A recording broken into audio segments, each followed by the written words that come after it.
بيقول لك بقى الوشق المصري الجميل ده قابل جندي مصري على الحدود وقال له احنا اسود زي بعض ما تقلقش، انا رايح للارانب اللي هناك دي. يا ترى ايه هي قصه الوشق المصري اللي قالب الدنيا كلها بعد تصدره ترند؟ مصر كلها والعالم العربي كله بيتكلم عن الوشق المصري، الوشق اللي بقى حديث الساعه بعد اللي عمله في شرق البلاد. تعال نعرف ايه الحكايه بالظبط وليه اصلا هو ترند دلوقتي على كل مواقع التواصل الاجتماعي. خلينا نحكي البدايه الاول. من كام ساعه طلعت واحده من اناث حيوان الوشق المصري على الحدود المصرية في سيناء الحبيبة، عدت الحدود وراحت علمت على ناس كده بكل فخر. طب يا ترى ايه هي صفات الوشق وليه اصلا هو كائن مفترس رغم ان في الاخر شكله شكل قطة؟ الوشق هو من فصيلة النمور. الوشق حيوان شرس جدا، قط بري كبير بيحب السيطرة وعنده مهارة عالية قوي، رسموه اجدادنا المصريين القدماء على المعابد من جماله وقوته وكمان قدسوه. الغريب بقى ان الوشق المصري مش بيظهر بين البشر بسهولة، بس واضح ان الحلوة انثى الوشق هي كمان مش طايقاهم. مش بس كده، لكن كمان دي اتخلت عن اختبائها عشان تعلمهم درس وتوجعهم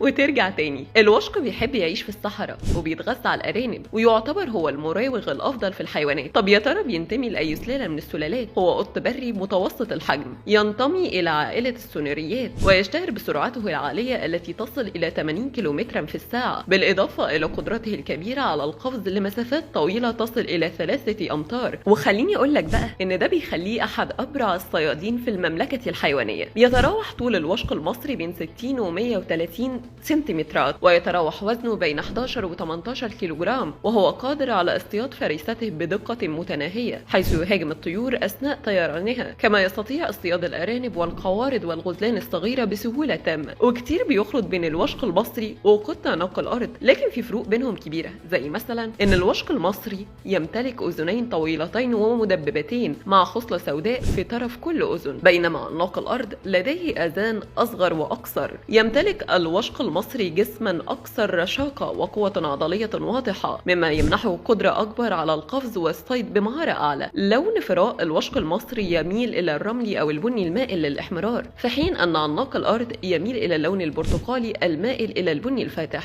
يفضل الوشق المصري العيش في البيئات الصحراوية والمناطق الجافة، بينما يعيش عناق الأرض في الغابات والسهول العشبية. وبشكل عام نقدر نتكلم عن الوشق المصري انه صاحب جسم رشيق ورأس صغيرة واذنين طويلتين تتناهيان بخلصلات سوداء مميزة، عنده مخالب قوية بتساعده على تسلق الاشجار والقفز بين الصخور بسهولة. مش بس كده، لكن كمان عيناه حادتان تمنحه رؤية ليلية ممتازة، وبكده بيكون صياد بارع خلال الليل. يغطي جسمه فراء ناعم بلون يتراوح بين الاصفر الباهت والبني المحمر، وده اللي بيخليه عنده قدرة على التمويه والاختباء وسط البيئة الصحراوية.